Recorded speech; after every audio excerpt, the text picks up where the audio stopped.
Bonjour à tous et bienvenue sur Afrique Sport pour la matinale de ce samedi 10 juillet 2021. Nous débutons en République démocratique du Congo. Ici, le départ précipité de Florent Ibenge a redistribué les cartes. Les dirigeants de l'AS Vita Club sont attendus au sujet du successeur du technicien congolais, même si plusieurs noms circulent. Le premier défi pour la présidente, Bestine Kazadi et son entourage, c'est de décider du profil type qui convient aux ambitions du club. À en croire les informations de Foot RDC, le successeur de Florent Ibenge sera congolais. Parmi les noms évoqués, Christian Sengi, Papi Kumoto ou encore Raoul Chungu. Filons au Maroc.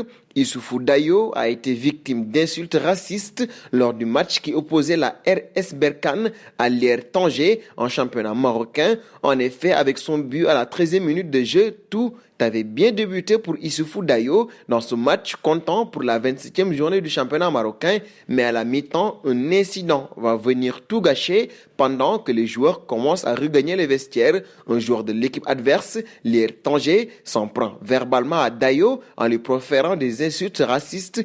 Peiné et calmé par ses coéquipiers, le Burkinabé va fondre en larmes, une bien mauvaise image du football africain. Faisons un saut dans l'affaire Khénissi. Le jury d'appel de la Confédération africaine de football a décidé de réduire la sanction disciplinaire infligée à Taha Yassine Khénissi. L'attaquant de l'Espérance sportive du Tunis avait été suspendu 12 mois après un test antidopage. Le joueur a été d'abord sanctionné d'1 an de suspension suite à un test positif à une substance interdite par l'Agence internationale de la lutte contre le dopage à l'issue du match de poule de la Ligue des Champions. Le 10 avril, c'était face au MC Alger. Un passage en Amérique du Sud pour la seconde partie de cette matinale du samedi. Bien que Rio de Janeiro soit particulièrement touché par la pandémie de coronavirus, la mairie a décidé d'ouvrir 10% de la capacité du stade Maracana au public, soit 7800 supporters, pour assister à la finale de Copa América entre le Brésil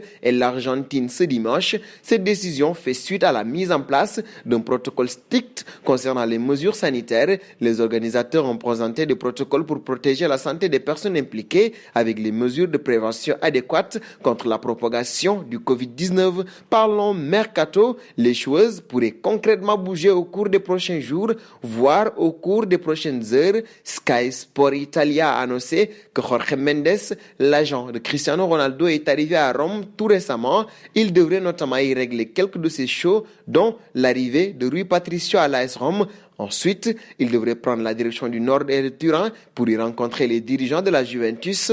En Italie, plusieurs sources assurent que les Bianconeri n'ont pour l'instant reçu aucun signal de la part de Cristiano Ronaldo, que ce soit pour un départ ou non. Cette rencontre devrait donc poser les bases de ce que pourrait être le feuilleton Cristiano Ronaldo. Terminons au Barça. Ici, Memphis Depay fait des efforts financiers pour que Messi reste. En effet, Goal nous apprend qu'il a accepté de baisser ses revenus. Ainsi, son salaire annuel passera de 7 millions d'euros à 5 millions d'euros. Autant dire que Memphis Depay perdra la bagatelle de 40 000 euros par semaine. Un effort salarial qui pourrait permettre au FC Barcelone de proposer un nouveau contrat à sa superstar Lionel Messi, libre comme l'air depuis le 30 juin dernier. Nous arrivons au terme de ce journal que nous fermons avec la question du jour.